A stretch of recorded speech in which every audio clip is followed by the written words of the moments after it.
কেউ বলেন যে ইমামের পিছনে সূরা ফাতিহা পড়া আবশ্যক, আবার কেউ বলেন যে হারাম। এই ব্যাপারে সঠিক মত কোনটি এবং ইমামের পিছনে মুক্তাদি সূরা ফাতিহার সাথে অন্য সূরা মেলাবে কিনা?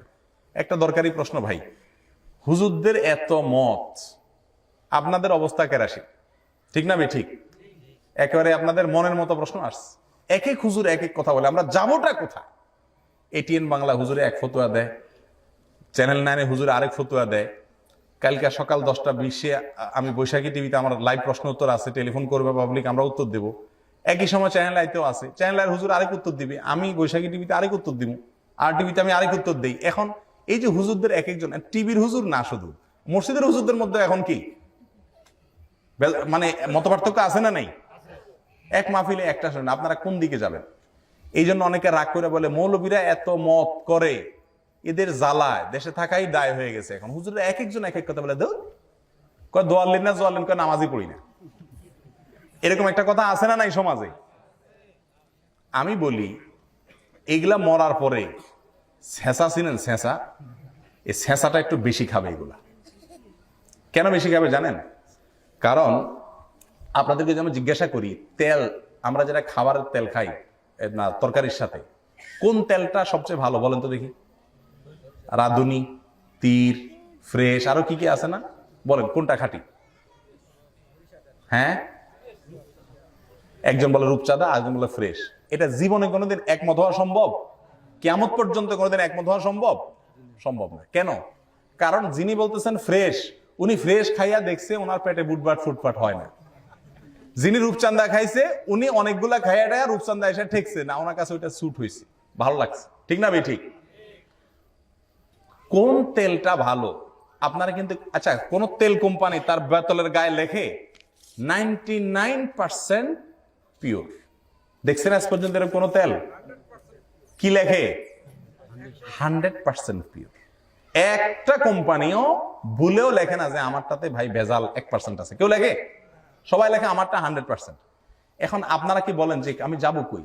রূপচাঁদা লাগবে আমারটা 100%, ফ্রেশ লাগবে আমারটা 100%, একজনকে আমারটা 100%, আমরা যাবো কে? দুধ তেলই খাবো না। রাগ করে তেল খাওয়া ছেড়ে দিছে। এরকম কোন পাবলিক পাইছেন আজ পর্যন্ত? একজনও পাইছেন? তো কি করে?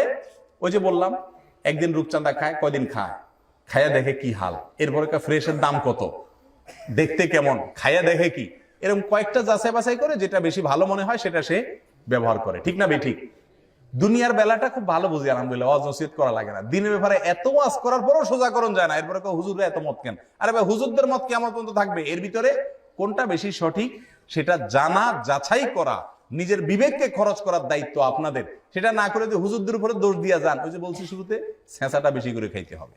আল্লাহ তাআলা আমাদেরকে বুঝার তৌফিক দান করুন। এবার আসি মূল প্রশ্নের উত্তরে, ইমামের পিছনে সূরা ফাতিহা পড়া আবশ্যক কি না? এ বিষয়ে 3টা মত আছে। আপনারা আমাদের সমাজে 3টা মত প্রচলিত আছে। একটা মত হলো সর্বাবস্থায় ইমামের পিছনে সূরা ফাতিহা পড়তে হবে, কারণ লা সালাতা ইল্লা বিফাতিহাতিল কিতাব।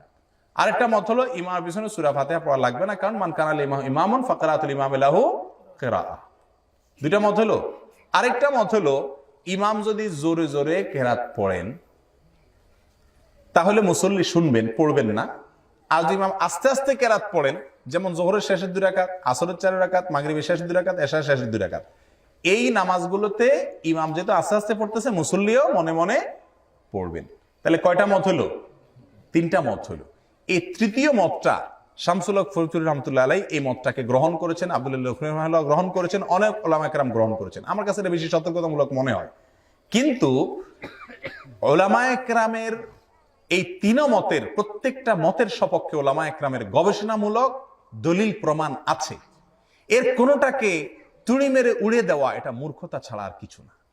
আজকাল যে সমস্যা দেখা দিছে যে ডিসকারেজ, আমি একটা পাইছি আর বাকি সব বাতিল করে দিলাম। যেখানে গবেষণার সুযোগ আছে, ইজতিহাদের অবকাশ আছে, উলামায়ে কেরামের দলিল আছে, আলোচনা আছে, গবেষণা আছে, সেখানে পর্যন্ত উড়াই দেওয়া হয়। এটা ভয়াবহ একটি বিষয়। হ্যাঁ, আপনার কাছে কোন একটা গবেষণা বেশি সঠিক মনে হয়েছে, আপনি কোন এক আলেমের অনুসরণ করতেছেন, করেন, আপনাকে নিষেধ করছে না।